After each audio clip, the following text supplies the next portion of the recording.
Growing a business is kind of tricky right now. Supply chains are squeezed, tariffs and trade policies are dynamic, and cash flow, it's tighter than ever. You need clarity to come out on top. Without it, you risk falling behind. If only you could hop in the DeLorean and see the future, right? Thankfully, there's NetSuite by Oracle. NetSuite has real-time forecasting to help you move ahead with confidence. This is your AI-powered business management suite and the #1 cloud ERP. Trusted by over 42,000 businesses, NetSuite brings accounting, financial management, inventory, and HR all under one roof. It's your single source of truth, giving you the data and control you need to move quickly. And with AI built in, you can automate the busy work and focus on strategy. NetSuite helps you see what's stuck, what it's costing you, and how to pivot fast. If I were running a business with a lot of moving parts, I'd use NetSuite for full control over everything. Tame the chaos with NetSuite. If your revenues are at least in 7 figures, download the free ebook, Navigating Global Trade, 3 Insights for Leaders at netsuite.com/SPI. That's netsuite.com/SPI. Congrats, your business is doing great. All your hard work is paying off, but you need help like now, and you have to hire fast. How can you hire amazing candidates quickly? Easy, just use Indeed. When it comes to hiring, Indeed is all you need. Stop struggling to get your job post seen on other job sites. Indeed sponsored jobs help you stand out and hire fast. And with sponsored jobs, your posts jump to the top of the page for your relevant candidates so you can reach people you want faster. And it makes a huge difference. According to Indeed data, sponsored jobs posted directly on Indeed have 45% more applications than non-sponsored jobs. One of the things I love most about Indeed is that it has one of the largest databases of job seekers, giving employers access to a wide range of candidates. And with job alerts, I get notified when new candidates apply. And with Indeed sponsored jobs, there's no monthly subscriptions, no long-term contracts, and you only pay for results. So how fast? Well, in the minute that I've been talking to you, 23 hires were made on Indeed, according to Indeed data worldwide. There's no need to wait any longer. Speed up your hiring right now with Indeed. And listeners of this show will get a $75 sponsored job credit to get your jobs more visibility at Indeed.com/SmartPassive. Just go to Indeed.com/SmartPassive right now and support a show by saying you heard about Indeed on this podcast. Indeed.com/SmartPassive. Terms and conditions apply. Hiring, Indeed, is all you need. You spent months building towards launch day, but when the clock hits 0, your site crashes. Bots swarm, and loyal fans rage on Reddit. That's not good. Fanfare was built to stop that. Fanfare is the drop platform made for high-pressure moments, stampede-proof infrastructure, verified waitlists, and bot filters that actually work. Instead of refunds and rage, you get retention and revenue. And that sounds great to me. Your next launch shouldn't be a gamble. Get Fanfare's 5-step hype drop playbook and learn how to bulletproof your drop at fanfare.io/playbook. Again, that's fanfare.io/playbook. Hey, thank you so much for taking the time to listen in today. It's been an interesting week here in the podcast because last week we had 2 episodes come out, one on Wednesday and another one on Friday. And the one on Friday was about me and my videographer's new invention called SwitchPod. You can find it at switchpod.co. This is a physical product. We've never done anything like that before. So if you wanted to hear more about why that exists and how it was put together and a lot of the experimentation that we're doing there, you can listen to the previous episode 343.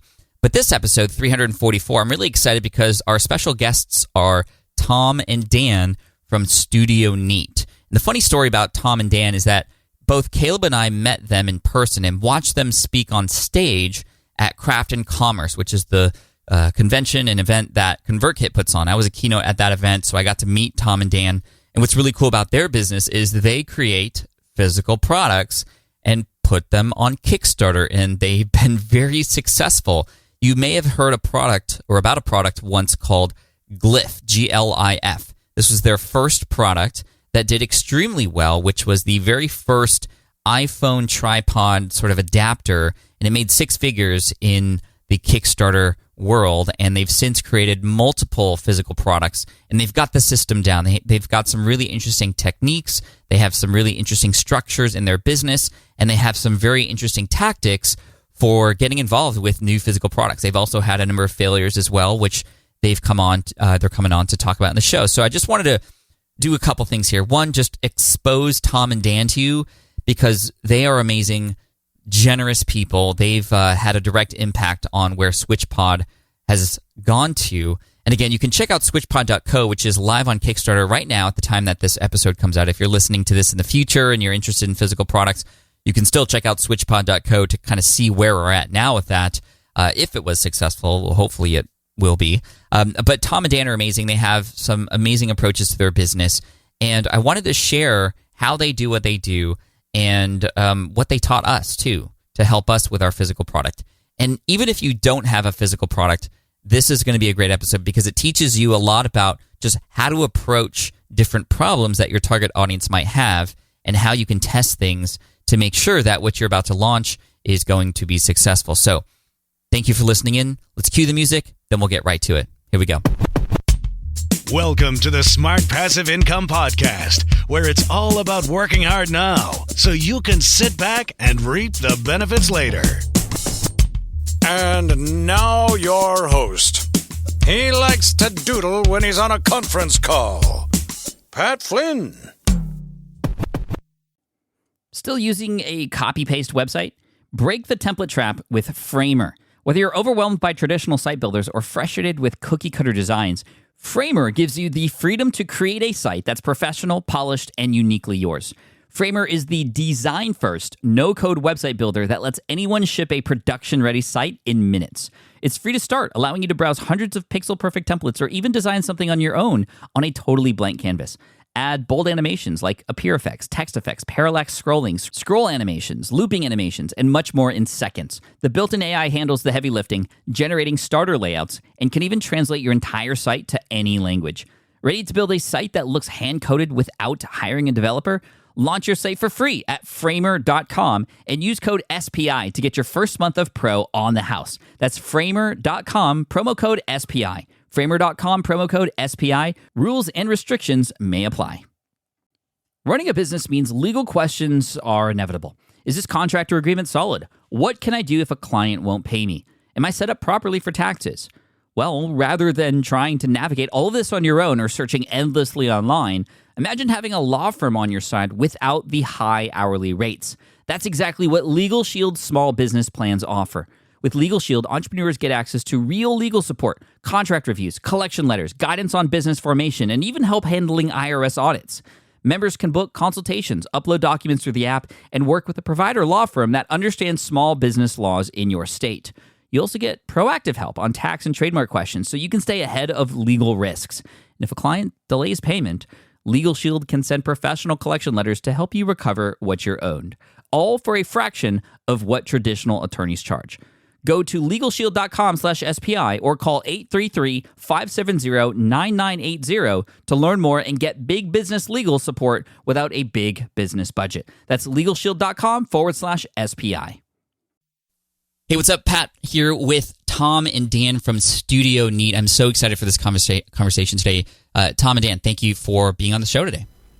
Thanks for having us. I would love to know how this all started, and then we'll get into the how-to, because I was first introduced to Studio Neat at a conference in Boise, Craft and Commerce, which is run by ConvertKit. And your presentation, out of all the presentations that were there, both of you were on stage, was the most inspiring to me. And that's largely due to the fact that, you know, myself and my partner Caleb and I, we were coming out with our own physical product too, and this is what you guys do. And your story and the way you've made it seem so achievable just was really, really great. And as many people who are listening to this know, we came out with our own physical product, and I just wanted to thank you both publicly for helping us and guide us in the right direction here. And many people have, but just since you're here, I just wanted to thank you both publicly for that. Awesome. Yeah. Well, thanks a lot. I mean, that's why we like speaking and like having a podcast and blog posts, because, you know, from our perspective, it's like pretty insane that we're doing what we're doing. So I guess as a little backstory, and this is Tom, by the way, talking, but, okay. Dan and I were both, living and working in New York City as designers, like kind of just out of grad school. And like full time, and Dan the iPhone 4 had just come out, and that was kind of the first like nice camera on a smartphone. Mm-hmm. And so Dan was like, "Man, I wish I had a way to stick this thing on a tripod." And so that was like kind of the first little text message, and from there we just kind of started making sketches and doing some kind of 3D modeling, like we're kind of used to doing as designers. And then we kind of arrived at this thing that we liked. We thought it was a pretty cool design. We had been able to make some 3D prints, and so we knew it worked, and it was like this physical thing. But we were like, okay, well, this is a cool thing. We wish other people had it, but we didn't like we didn't know how to get there, right? And we didn't have any way to really raise money. We didn't have any experience being like in business or anything like that. But this thing Kickstarter had kind of come out that year, and we hadn't really ever seen like a physical product go big or be big on there before. But we figured, hey, let's try it. So we had a goal of $10,000, and we ended up tripling that goal in the first day. And it was kind of crazy. It was the first big Kickstarter project really for like a physical product before, and it was like in the Apple world, so we got like a ton of press, and our minds were kind of like blown. We didn't really know what we were doing, and so pretty quickly we were like, okay, I guess we have to make a company now. And ever since, and that was in 2010, and ever since then we've kind of been doing the same thing where we have an idea for a product we think will be really great or useful for people, and we make it kind of the best way we can, find the best way to get it made, and then release it. And that's kind of what we do over and over again. That's amazing. I love that story. And Dan, from your perspective, like, what was it like to get just this sudden rush of customers on Kickstarter for a product that really hasn't even been created yet, or a company that hasn't really even been formed yet? It was nuts. It was crazy. I can still kind of I can remember that feeling of just incredible excitement. I think exhilarating is probably the best way to describe it. It was just so exciting. And, we had kind of a little bit been, doing things where like you could write a blog post and maybe it gets picked up by, Daring Fireball or something, and you get a lot of views, and it's like really exciting. Like, wow, all these people are like reading this thing that I wrote. But to have that then kind of translate into actual dollars, where instead of page views, it's just like dollars and customers like ratcheting up and up and up. It was really just tremendously exciting to know that kind of we had hit on something that people were interested in. So that feeling kind of never gets old. For every Kickstarter that we do, it's just an awesome feeling. That's amazing. And Dan, how many Kickstarter campaigns and products have you gone through at this point? I think we've done 9 Kickstarter campaigns, and then we've also done several products kind of off Kickstarter for various reasons. So in total, over 20 products, but yeah, we kind of lost count at this point, which is also crazy. That's incredible. That's incredible. So we're going to definitely dive into the how-to. You've definitely done this multiple times, so I'm sure there's a lot of knowledge there of things that have worked every time, things that didn't work, and then you stopped doing those things. So we're going to get into that. But Tom, I wanted to talk about that first product really quick, and correct me if I'm wrong, this was called the Glyph, right? GLIF. Yep. I was a part of that campaign. I backed it because I needed that thing, and I didn't even make that connection until I saw you guys in Boise, until later in the presentation when you showed the image of it, and I was like, I have that thing. That's so amazing. and it wasn't like a complicated thing either. It was just it fulfilled a hole in the market for when that iPhone 4 came out. Go through the iterations that kind of at the start, like, okay, you draw it up and then you design it, but like, you didn't have business experience, and I'm assuming you didn't have manufacturing experience. Like, how do you take an idea in your head of just like, okay, I need a thing that holds an iPhone, to an actual physical product? Yeah, I think we got really lucky. We somehow picked the best product to ever start with, because it is, like you said, so simple. It's like one piece of injection molded plastic with one like insert in it. So it's kind of one of the simplest things you can make at scale. Mm-hmm. And we got pretty far with the skills we knew how to do, which was like sketching, using some 3D modeling on the computer, and then 3D printing using like a third-party service. It was Shapeways back then, which is still great. And so we had these like plastic things in our hand, but they weren't exactly what we wanted. We wanted them to be more rubber and nice.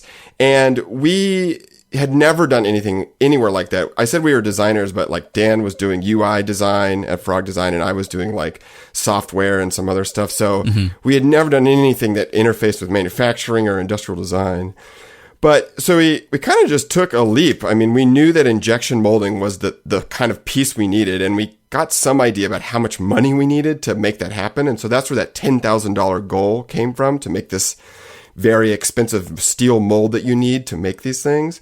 But after the kind of Kickstarter blew up and got big, there was kind of these like series of people helping us out. So one of the first one was this guy named Patrick who, I don't know if you remember Dodo case, but it was like this iPad case that was like bamboo and like nice materials, and it blew up on the internet, not on Kickstarter, but just it blew up.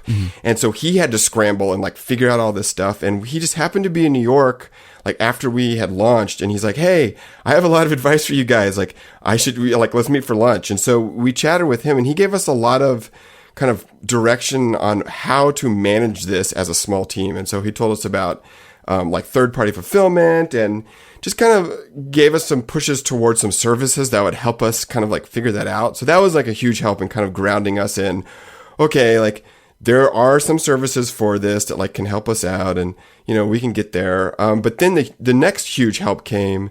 There's this company in South Dakota called Premier Source, and their IT guy had just heard about the campaign and saw it, and they just talked to one of the engineers of the company like, "Hey, we should help these guys out. Like, they probably need help, and this is perfect for us."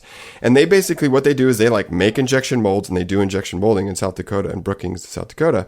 And so we just got like a cold email from them being like, "Hey, here we go." And that started a really great, like over decade relationship with this company in South Dakota, where they really helped us walk through kind of, what we need to do to tweak the design and how the manufacturing works, and then manufactured it for us. And so, the thing I think really learned from that process was, people are such a great help, and it never, like, the best thing to do often is just just straight up call people, like cold call manufacturers or email people that are doing something similar to you, and just like kind of ask for advice, because it's like this huge shortcut. So that was, I think the lifesaver for us is we had a simple product, but also we kind of just this kind of confluence of things. And the crazy thing, which we were, eventually we learned that this is definitely not the case, but we went from the Kickstarter ending to shipping all of the product to all the customers in 3 months, which is a ridiculous timeline that like doesn't happen, and it's never happened again. Yeah, it's like super fast. So after we had done that, we're like, "Oh, this is easy. Like, what are you talking about?" And we learned that is not the case almost ever. But I don't know. It was just kind of the stars aligned with that first product. So the reason it happened so quickly is because you had already had these relationships, and you kind of figured out the process beforehand. I remember. I think I've backed a few things that I still haven't even gotten yet, and it's been a year and a half. I actually need to go check on this. Thanks for that.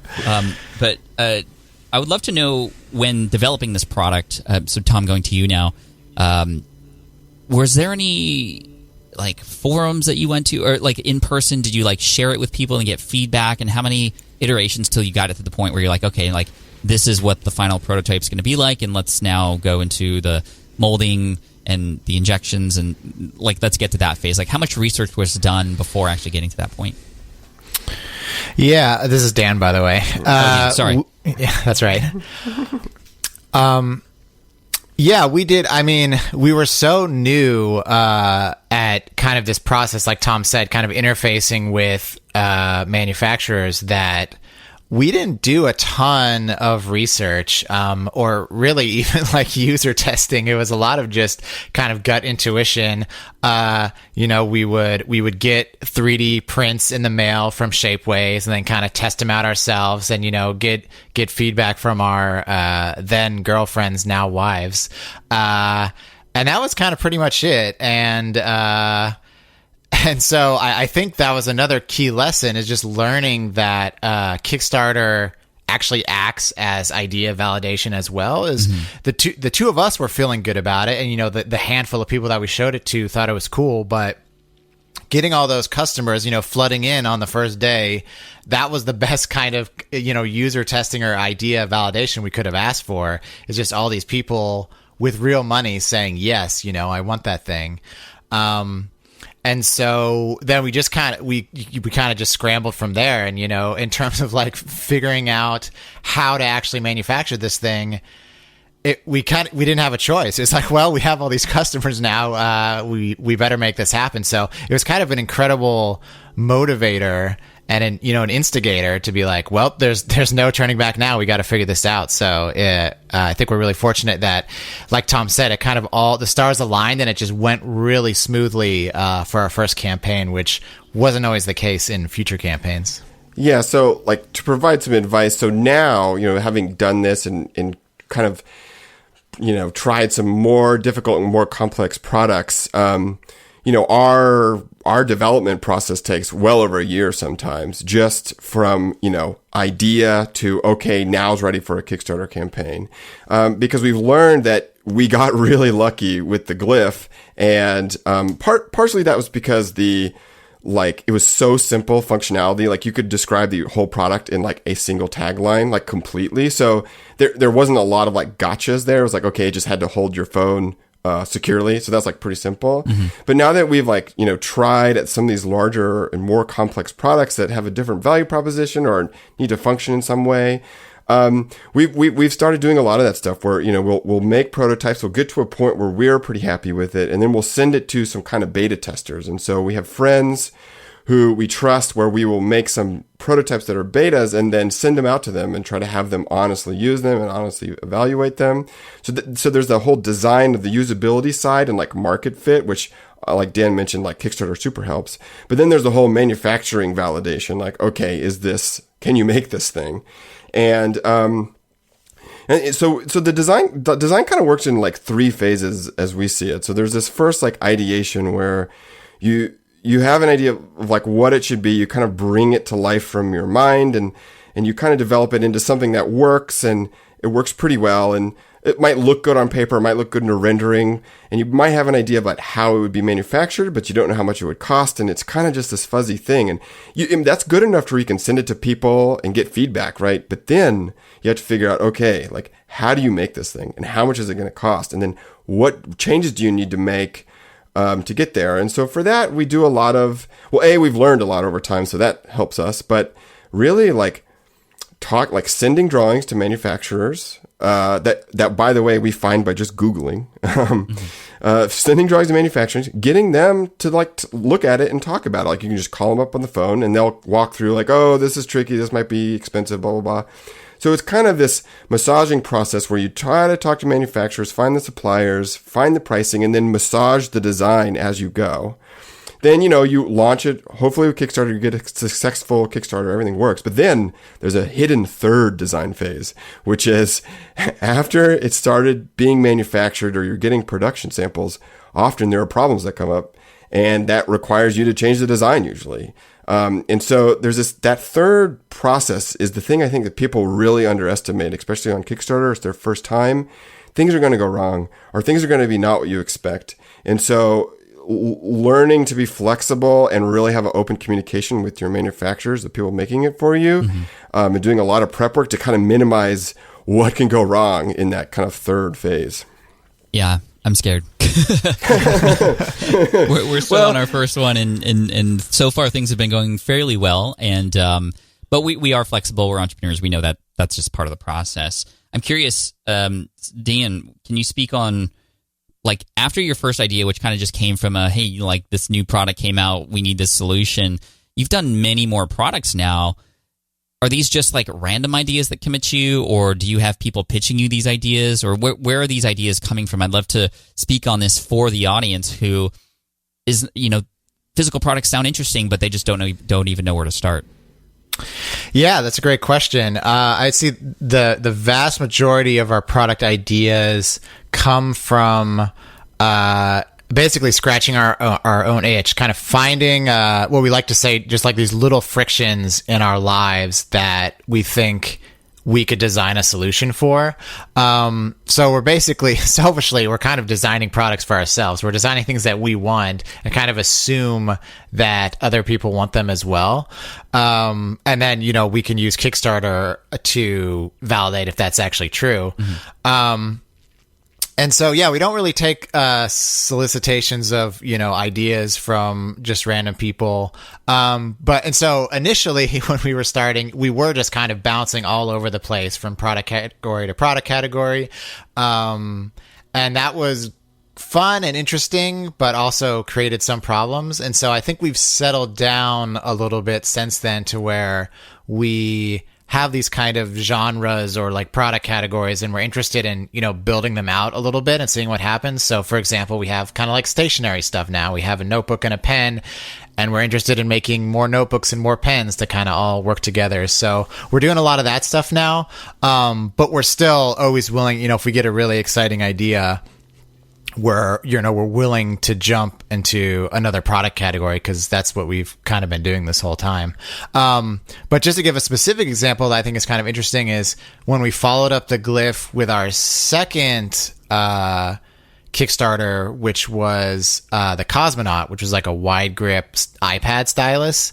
That idea kind of came about. We didn't necessarily think that would be a product. It actually started as a blog post that we wrote that was just like, hey, we think that all these people that are making iPad styluses kind of have it a little bit wrong, and it should be more like a marker instead of like a pen because of the low fidelity nature of using an iPad for sketching. And so I just we made this crude kind of dry erase marker sized stylus, like a very crude DIY prototype thing. And that blog post kind of took off. It got some traction, and some kind of influential, Apple bloggers were like, oh, this is a cool idea. If this was a real product, I would buy it. And I think that kind of inspired us to actually make it into a product. So that was kind of, putting something out in the public and kind of seeing if you can validate the idea, before it even is on Kickstarter. So that was kind of interesting in that case. Yeah, I love that. The idea of using your platform that you have to kind of just tease different things that you could potentially come up with to gauge interest even before you get on Kickstarter. I love, by the way, the Pano book. I mean, that is such a great design, and it just makes sense. So for those of you who don't know, the Pano book is another Studio Neat product, which is essentially like a notebook that you keep in front of your computer, but it's shaped in a way that fits right in front of your keyboard versus the 8.5 by 11 nature of a normal notebook. And just like you said, scratching your own itch. And I definitely agree. You kind of have to keep your eyes and ears open for those little frictions. That was the phrase I took away from your presentation in Boise, was little frictions. And definitely this tool that we're creating for vloggers now is one of those things. And so it validated the fact that we are onto something for sure. And of course now we're in the Kickstarter phase, and I'd love to kind of move into that now. So we talked about the ideation, kind of starting process, design process. Kickstarter, it sounds simple. Put a video up, launch it on Kickstarter, boom, you're done. See if people want it, but obviously there's a lot more to that. Tom, can you speak on all the ins and outs and the kind of the hidden unknowns that we who haven't gone on Kickstarter yet should know about? Yeah, it's tricky. I mean, it's such a broad world, but if you're making a physical product and launching it, I guess in the way that we typically do, there are definitely some big pitfalls that we see people kind of fall into a bunch that might not be that obvious. So one thing we see a lot, well, really, I guess our general, our biggest tip is to keep things simple, especially if you are starting out. So that can be what the product is, keep the product simple, make it small. I would encourage everyone, if you're interested in a physical product and interested in Kickstarter, make the simplest, smallest thing you can and hope and try to get just 100 backers. And then make that thing and ship it to the backers. And what you'll learn is you'll see the full production cycle of what it means to make and deliver a physical product. And you kind of learn everything. Even if you're only making 100 of something, you kind of learn the whole thing. And it's way less risk, and it's way easier for you. So keeping it simple, especially when you're starting out, is huge. That also extends to the the rewards. A lot of people will do stretch goals or stretch rewards where they have their main product or thing goal that they have, I want to make sledgehammer, this really awesome sledgehammer. But then there's this kind of this trope on Kickstarter where you have stretch goals where it's okay, well, if we get to $400,000, we can make a green one, or if we get to 500,000, we'll give you this extra spike or something that you can use with your sledgehammer.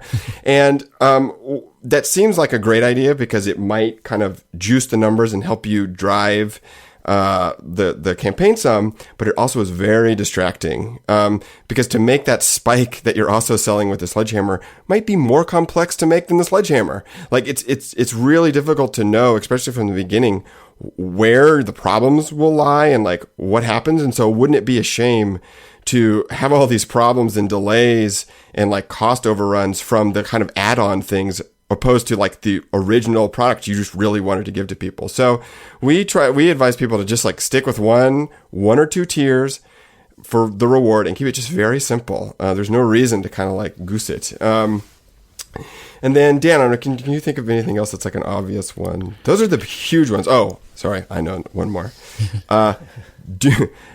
Time. Do overestimate how much time it will take for you to deliver the product to people by like 3 times. So like tell your backers, if you think it's going to take you 6 months, tell them it's going to take a year. Tell them it's going to take 18 months because likely it might.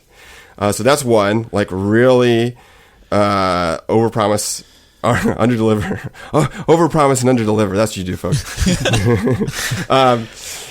And then the other big thing for like estimating is costs and how much money it will take to fulfill the thing. So one of the hardest parts about physical products is actually the logistics of moving it from you or your manufacturer to the customer. Mm-hmm. So make sure you do your due diligence on how much it costs to ship domestically and how much it costs to ship internationally. Because for us, I mean, 30 or 40% of our backers are typically international backers. And if you haven't got those shipping costs right, that can like suck up all your profit real quick. So that's another big one is really kind of do your work in figuring out the logistics part. It's really boring, but it's actually kind of the hardest part of the whole process of getting that to run smoothly. And we still mess that up all the time. It's like a really difficult thing to kind of get right. So logistics, how would one even begin to figure out how to solve that? And you had mentioned something earlier, third-party logistic companies. Dan, can you do you have recommendations or like where do you find them? Sure. So that was actually Tom had mentioned Patrick from Dodo Case giving us some advice in our early days, and that was I believe he was the one that pointed us to Shipwire as a fulfillment partner, and we've been using them ever since. Third party logistics like 3PL, you'll see they're kind of all the same in some ways, and there's quite a few of them. Like there's Whiplash is another pretty well regarded one, I think. We're really excited about Black Box, which is that's an offshoot of Cards Against Humanity. They like basically started a fulfillment company. And I want to recommend them specifically because they're doing something really interesting where they're kind of geared specifically towards first-time Kickstarter creators, where they have a kind of soup to nuts complete solution for people that are getting into shipping physical products for the first time. So they handle all the shipping, obviously. They handle all the customer service related to shipments. And then they also have kind of like an e-commerce aspect to where if you want to sell your product after your Kickstarter, which I assume most people do, they have this kind of like plug and play checkout button that you can just drop into your website, and that ties to their back end and handles all the fulfillment. So it's really like if Blackbox existed when we were starting off, I can't imagine why we wouldn't use them. So that I think they're the only ones that are offering that type of solution where it's just like we handle everything. I mean, I guess that's the name. It's literally a black box. Like they're kind of doing everything behind the scenes. And so, I would give for first time people, I'd give a strong recommendation to them for sure. Cool. Thank you for that, Dan. Dan, do you have any other thoughts on kind of hidden things in Kickstarter we need to learn about?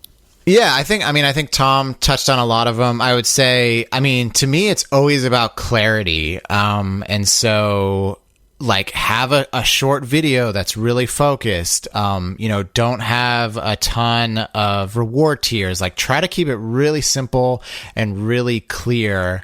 Because I think a lot of people, they want to have all these bells and whistles, or they want to have all these color options, or all these kind of like confusing tier packages. And I think it's really to your benefit for many reasons to just keep things really simple and really clear, because it makes it easier for a potential backer to kind of understand what it is you're doing and why you're doing it. But then also for your benefit, like the less SKUs you have or whatever, like the easier it is going to be to make the thing and ship it and everything. So I would stick to that. Thank you. Yeah, I think this is very common in both the physical and digital space, software especially, where you get this thing called feature creep, where you always want to add new things, and it's just like you could, but then it would end up looking like the AT&T Uverse remote with like 100 buttons that nobody uses, right? Or I'd love a remote control with like 4 giant buttons, channel up, down, and volume up and down. But going back to the pledge goals, I mean, it's really funny too, because we had even considered multiple colors for the Switch Pod, and it could have been you guys at the conference or other people. Multiple people said, don't get there yet. Do not. You're not. And you're saying it again, and even multiple sizes. But we're just making it easy. So I'm glad to hear we're on the right path. I'm curious about the pledge goals though, because I've been a part of Kickstarter campaigns where, as a backer, where there are 12 different levels, and the dollar just kind of support you one, all the way up to the $10,000 meet the founders one, and you say just have a few. For a physical product specifically, Tom, let's go to you. What would those pledge goals be? Would it simply be the product and then maybe 3 of that product and that's it? Or what do those pledge levels look like? Yeah, so if we had our druthers, we would always just have one thing. We often end up with 2 or 3, and it's because of multiples, like you said, where, you want to buy, like recently, one of our most recent Kickstarter is for the Mark I, this pin, and we had 2 colors of pin. We had a white one and a black one, and we knew a lot of people would probably want both. And so we had a tier for 1, and we had a tier for 2, but then we also had a tier for a pin and a Panabook. And that was just kind of an odd one. And that's just, we wouldn't have guessed that that's the right thing to do. But after doing these campaigns for so long, often people will message us, oh, hey, what do I do if I want to pledge for 2? And you usually have to tell them, oh, okay, we'll add extra money to your thing. We'll figure it out later. It just becomes kind of a logistics problem. So we end up usually having a tier for 2 or so, if it makes sense for the product. But often, if we could just have one, we would totally just have one. I mean, I think people are coming to your Kickstarter campaign to support you as a human being, and also for your product and the main product. I don't think they might pick the one that makes the most sense for them, but I don't know. I don't think that's going to be the thing that pushes them over the edge. However, there's kind of a caveat to this now. So we've been using this thing called Backer Kit, which is a thing that kind of especially if you have a larger campaign, it makes a lot of sense because it kind of sucks all the information out of Kickstarter, and then it helps you kind of get the surveys from people and organize your shipping and logistics. But another thing it does is it provides a space for people to add on to their pledge. And so that's really a great place for someone to add multiples of something. And so now, if someone's like, oh, well, okay, I want a 3rd pin. What do I do? We just say, hey, when we send out the survey, there's going to be a way to do that. So now there's kind of some more technology with BackerKit and some other services, or CrowdOx is another one, where you can there's more of a way to do that. It used to be that there wasn't really a way, and you'd be manually entering something in a spreadsheet, and it was just pain to keep track of. But now there's some better stuff. So, but honestly, like Dan said, I think it's just about simplicity and not overwhelming people. And one other thing I thought of while Dan was talking that I wanted to make sure and mention about Kickstarter, and something about the video. Obviously, the Kickstarter video is kind of the thing. It's the thing that people watch. But the thing that I think we always try to remember, and we actually got this note from the very first Kickstarter video we made. We made it, we sent it into Kickstarter, and then they're like, oh, you know what? The thing you guys didn't do was ask for help. And we realized that really all a Kickstarter video is, if it's done right, it's you as a human being asking another human being for help across the screen. And so all of our videos always kind of are the same way, where it's Dan and I sitting on a couch saying, hey, we made this thing. We think you'll like it. And then there's a little edited series of, this is all the stuff the stuff we think is really cool about it. This is what it does. And at the end, we're like, hey, we need your help to make this thing. Honestly, we do. And that's kind of the whole video. And for us, it's true. If we don't get the Kickstarter money, we can't make this thing. It's straight up honest. Now, there are lots of other ways to use Kickstarter. There's companies who have the product made already. They have VC funding, and they're using Kickstarter as a marketing tool. But for us, it just makes sense. Kickstarter in its most authentic sense is a place where creators ask people for help, ask people on the internet for help. And so we think your video should reflect that, because people really respond to that. They respond to authenticity. And one thing that really proved that to us was on our, you talked about the extra tiers. One of the tiers we had on our first Glyph campaign was you give us $250 and like we'll have dinner with you in like New York, which is like a weird thing in hindsight that we did. But some amazing stuff came out of that. We had a couple strangers actually like back it and choose that goal. And we went to dinner with them, and it was some, typically it was one time it was a couple lawyers who like literally wanted to help us. They're like, hey, we just think this is awesome. Like, we want to help you and give you some legal advice. And then the other person was a very wealthy person from the Middle East who was like, hey, I think what you're doing is really awesome. If you ever need, any contacts, blah, blah, blah, let me know. And so I think that only happened. That wouldn't happen if we were like some faceless corporation asking for money. It's because we were two guys sitting on a couch asking for your help. And so I think that's a really important thing to remember about a Kickstarter video is it is often just you asking for help. And I think doing that is important. Thank you for that, Tom. I really appreciate that. Dan, when it comes to getting something up on Kickstarter, like Tom was saying, Kickstarter is, there is some marketing that can happen just by being on that platform. But did you guys do anything more to get the word out there? Yeah, totally. I think it's a mistake to put a project on Kickstarter and assume that you're finished. You've done all the work. Really, kind of the work begins once your project is on Kickstarter. I kind of liken it to the state of the App Store these days, where you can't just put an app on the App Store and expect it to sell or be downloaded. Like, you have to do marketing and promotion outside of that. And I think Kickstarter is more or less the same way. They probably are better than Apple at like internal promotion, where you can be, like project of the day and things like that. But really, you have to do your own marketing. So, we've built up press contacts over the years. Like our very first project for the Glyph was, I think it literally took off because of one, blog post from John Gruber at Daring Fireball, and then, Gizmodo and all these other places picked it up, and it kind of snowballed from there. So we were really fortunate in that regard. But yeah, you've got to, it's all about outreach. You have to find a way to share it with people that would be interested in sharing it.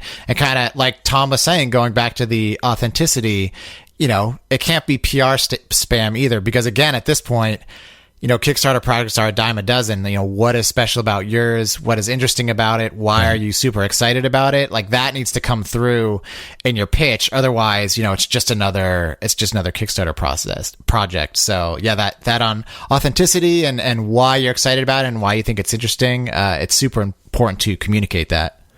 So Tom, you guys didn't do like a massive ad campaign or like Facebook ads and things like that, or any?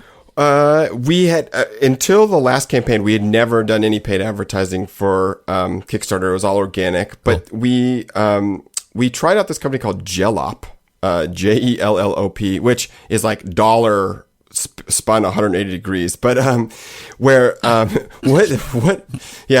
they do is they do Facebook ads for Kickstarter campaigns, and they come in the last week. But they only kind of work with you if you have a somewhat successful campaign and they know you already kind of have some traction.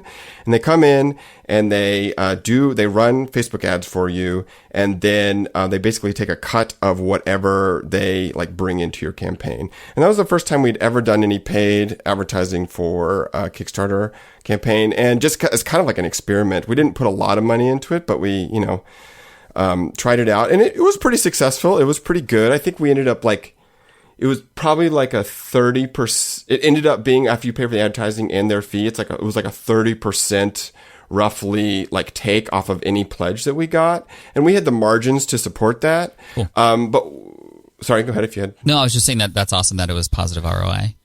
Oh yeah, definitely. But that positive ROI is the thing that kind of scares me about like Facebook advertising like that, because I would imagine that a lot of companies start doing the Facebook advertising for the Kickstarter, and they start getting down to like, okay, well, we're spending like 50-80% on this ad spend to get this pledge. And at that point, I bet there's almost no product out there that you're going to have the margins to really support that. And the problem is you're not going to find that out until the end. right? Right. And so, especially for first-time creators, I would basically just stay away from paid advertising, because Dan and I have done this enough to where we're pretty solid on what our margins, like our end gross margins, will be. But it's a really hard thing to know. Things pop up all the time. And so it's difficult. And the other thing that is kind of scary about some of that online or like Facebook advertising for Kickstarter is if it blows up, that can actually be really bad. Dan and I, our campaigns are always, between around $200,000. We're happy with that. A couple thousand backers is great. It lets us make the product.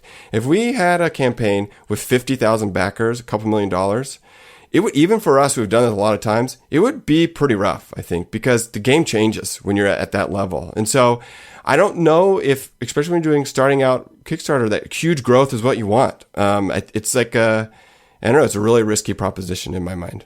Yeah, I'd love to talk a little bit more on kind of next steps and the growth of the company and those kinds of things. But before that, I'm just curious, like, Dan, do you guys have any experience with failed campaigns? It sounds like everything has always been like, rainbows and unicorns at this point, but I'm assuming that that's not, because you had hinted at it earlier. What were some of the failures that you've experienced along the way? Yeah, so we've had one failed Kickstarter campaign to date, and it was for a product called Obi, which was a smartphone-controlled laser cat toy, which is just ridiculous coming out of my mouth. But that was kind of when we were in our phase of, we can, like, product categories. What product category? Like, we can jump around as much as we want. So up until that point, we had done iPhone accessories and iPad accessories, and then, cocktail tools and iPhone apps. And so we felt like we were kind of jumping around, so we could jump to this other, like, pet toy category, which, by the way, was, like, desperately in need of, like a design touch. Almost every pet toy is really bad. And so that's what kind of inspired us to go into that product category. And we think we made, a compelling product, but it just turns out it was a real misalignment with kind of our existing audience. And we just had a hard time, finding the audience for it. So that campaign failed. It was our most ambitious campaign to date. Our funding goal was like $120,000, and we ended up raising basically half that, like $60,000. And so it wasn't, an abject failure, but it was clear that we just didn't have the traction to make it happen. And so honestly, it was a blessing, because again, the whole idea validation thing is, we could have sunk tens of thousands, hundreds of thousands of dollars in that if we had not had Kickstarter to tell us, no, basically, don't make this thing.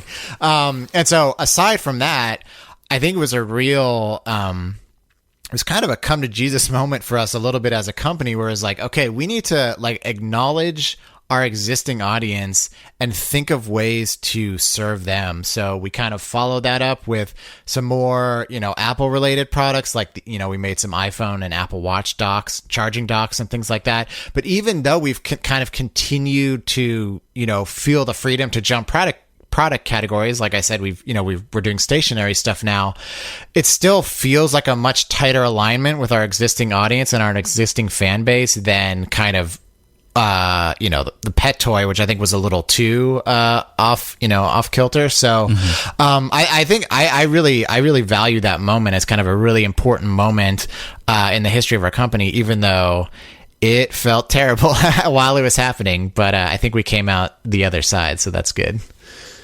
Yeah, good for you guys. Tom, after a Kickstarter campaign, obviously you'd want to sell this product and continue to sell it. And you sell it on your website. You have a lot of amazing things to look at studioneat.com.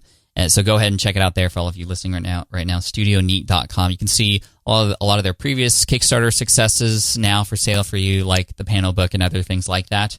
But I remember asking you a question, I think it was in the green room before you spoke about, or maybe it was on stage, I can't remember, but it was about the reasons why I don't see these things in retail stores. Like, why don't I go to Target and see the panel book? Why don't I go to, Walmart and see the glyph? Can you speak to why you don't or choose not to kind of go down the retail route and just stick to selling on your own? Yeah, complex question. I think one of the biggest reasons is we kind of just make products that are a little bit too niche for most retailers. I think some of our things could fit in like a Crate and Barrel or West Elm or something like that. And we've kind of had some of those discussions with those companies before. So that's like one. Like, I think if we had a product that was like awesome for Target, we would maybe put more effort into it. But the thing that ends up happening a lot is there is a huge amount of risk associated with major retail. And being a small company that we are, we often it's just like the math never works, right? So, major retailers want pretty large margins, which is pretty standard, but they want at least a 50% discount, usually a little bit more. And that works, but works for us typically, but it's a little bit painful. Mm-hmm. But then when you start talking to them about, okay, well, how much are they going to buy? And then sometimes they want to like validate your factory and be like, oh, well, hey, we want to like make sure your factory can produce at this quantity, all this stuff.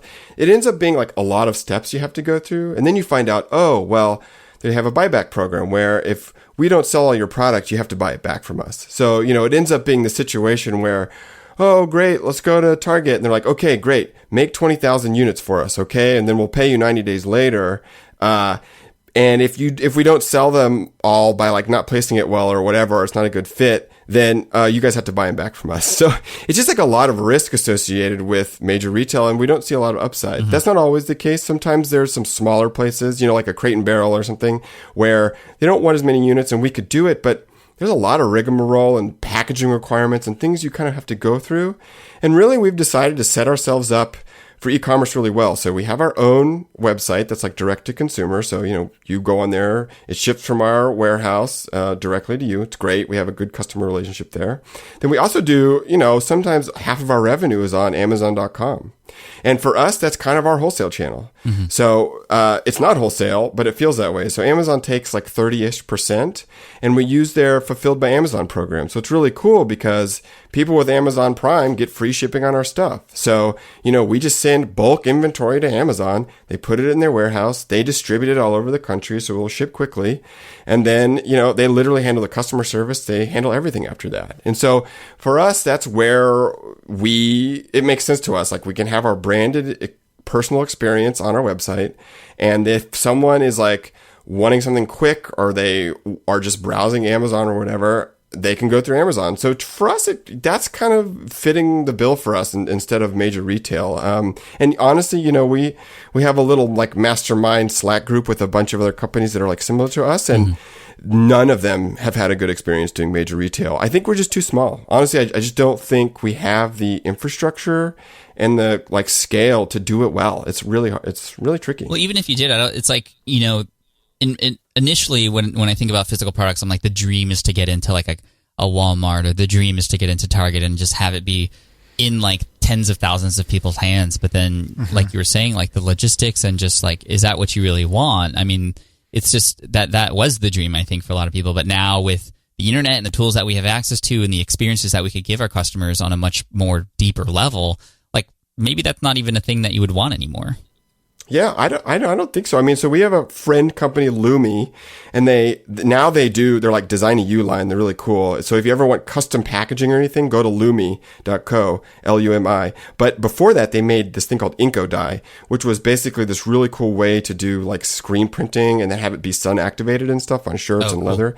But so they built their whole business where they did their own in-house manufacturing, and they like went full on, like we're going to be in Hobby Lobby, Michael's, like and they were in every like craft store around the country, but they had to have a huge sales team to pull that off. I mean, it was like a big deal. And so they walked away from that eventually because it was just too hard to deal with the like net 90-day terms. And it's just like they had huge cash flow problems dealing with these large retailers because they're a huge corporation. They're like, what do you mean? Why is $30,000 a big deal? It's like, no, it's a huge deal for us.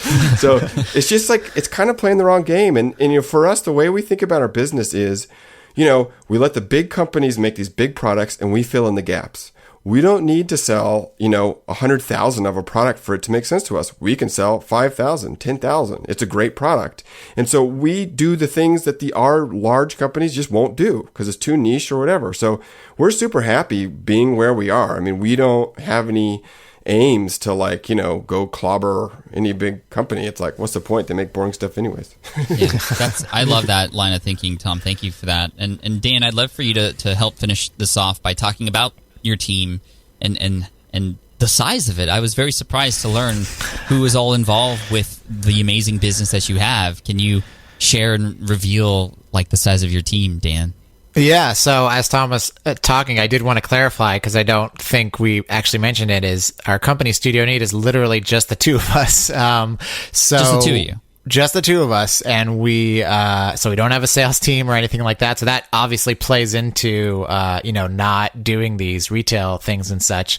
Right. And yeah, just being the two of us it's been a very conscious decision of the kind of company we want to be. And, in our hearts, we're both designers, and we just love making new products. And we've kind of, by trial and error over the years, realized that the best way to do that is to just kind of stay small, keep things simple, and the formula we have, it seems to have illustrated that we can have repeated success by just kind of like doing the same process over and over again. So our current plan is just to keep doing that for as long as we can, and it's not like we're anti-growth or anything like that, but we're definitely anti-growth for growth's sake. And so we're trying to be kind of very organic and, take things slow and be just totally satisfied with it just being the two of us. So it's been working great so far. I guess this will be next month will be our 8th year anniversary of being in business. So yeah, we're going to kind of thank you. We're going to keep going as long as we can. I mean, that's really inspiring to hear, because I think a lot of us just feel like we have to keep growing and going bigger, and we often forget about like, okay, well, why did we get into this in the first place, and what actually makes us happy? And it's so cool to see a company that's been around for so long stick to that, and you're doing amazing things, you're creating amazing products, and you're both happy. I mean, it's awesome. Yeah, I mean, just like behind the curtain, I'm sitting in my home office. So is Dan. We both made choices to not have a space. We wanted to work from home to be close to our kids and not have like the overhead and all that stuff. Mm-hmm. But also, that doesn't mean that we don't want to grow revenue wise. Like the really amazing thing about the way we set up our company is we could sell 10 times as much product next year and literally nothing would change. Because all of our warehousing, fulfillment, manufacturing, everything is outsourced. So when an order comes into our website, it goes straight to one of our warehouses. We have one in LA, one in the UK, and then it gets shipped out to the customer the next day. And so that could happen at a way faster rate and doesn't really change us at all. And so we are really optimizing to outsource stuff and keep it really simple and keep it focused what we're on. And I think we're actually in a really good position for the future, because I think the future for physical products is all about niche. It's going to be, like you said, you can be a small team and reach so many people. You can build this really niche product, like for vloggers. You could reach all the vloggers in the world pretty easily. And that's a huge, big market. And it's like, you could be one person to reach all of the people. So for us, it feels like we're set up for the future, because all the things that are hard right now are going to get easier. So manufacturing is going to get easier. Logistics are going to get easier. Outreach, like advertising, is all going to get easier. And if we keep on our toes and keep leveraging technology to really kind of extend ourselves, I feel like we can grow from a revenue point of view. There's like no limit really. So it feels good. I mean, it feels like we're in the right spot. And I would encourage anyone who's interested in that. I mean, just keep it slow and don't, there's another way to do it. And if you haven't read Rework by like 37 Signals, Jason Fried, check out that book. That's been really amazing, helpful to us. Yeah. And just knowing that, the stories you hear about how businesses are run is not the only way. You can do it your own way. Guys, you guys are amazing. Thank you so much for coming on and giving us inspiration today. Been extremely helpful for me. And again, thank you so much for all the help you've given me and Caleb toward whatever the end results are going to be for the Switch Pod. I'm just really excited. It'll be great. Thank you, man. Thank you. Dan, where can people go to find more info and check out your products? Yeah, I mean, you said it before, just studioneat.com is the is our website where you can check out all our products. We have a weekly newsletter called The Gazette if you're kind of interested in hearing from us on a more frequent basis. And we also have a podcast called Thoroughly Considered over at relay.fm. So yeah, lots of places to hear more of us if you're interested in that. I love it. And Tom, any 1 minute for a final piece of inspiration for everybody? Just do it. I mean, honestly, I think if you're sitting there and you want to make a physical product, like, I'm serious, start something small. Make something you can sell to 50 people and put it on Kickstarter. Kickstarter projects don't have to be big. And you will learn so much by just going through that full process of making and delivering a product to someone. And if you like it, you'll just keep going. You can do bigger next time. But I think you can do it. I mean, Dan and I are a bunch of dummies. We don't know anything about business.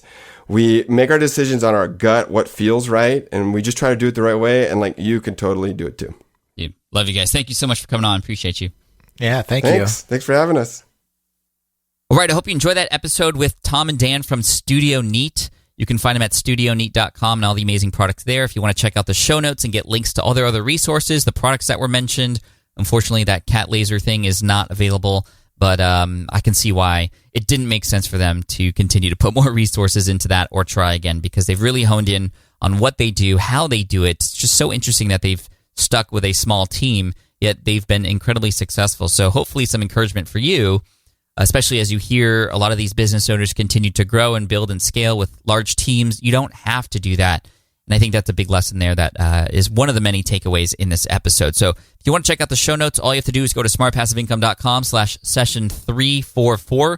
Once again, smartpassiveincome.com/session344.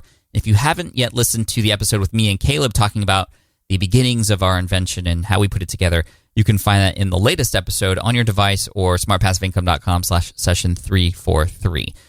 Anyway, thanks again. I appreciate you. Make sure you hit subscribe if you haven't already. We got a lot of great episodes and information and encouragement and motivation coming your way. And a big shout out to everybody who has recently left a review for the show as well. It's just so meaningful to me, and it motivates me to keep going, keep creating for you, because I'm here to serve you. So keep up the great work. Thanks, and I'll see you in the next episode. Bye. Thanks for listening to the Smart Passive Income Podcast at www.smartpassiveincome.com.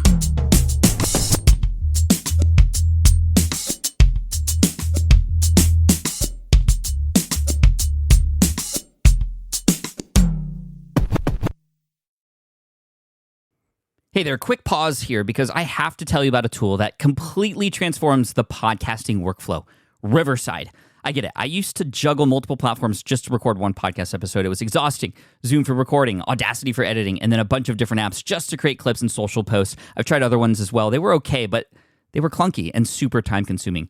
That's where Riverside has massively helped. I can do it all in one place: recording, editing, repurposing, one platform, one streamlined flow. I just log in, record with my guests no matter where they are in the world, and just like that, studio-quality audio and high-resolution video all in one. And get this, even if your Wi-Fi glitches, Riverside records locally on your device so everything sounds and looks crystal clear. But here's my favorite feature, Riverside's AI editing tool. You can remove silences and filler words with just one click.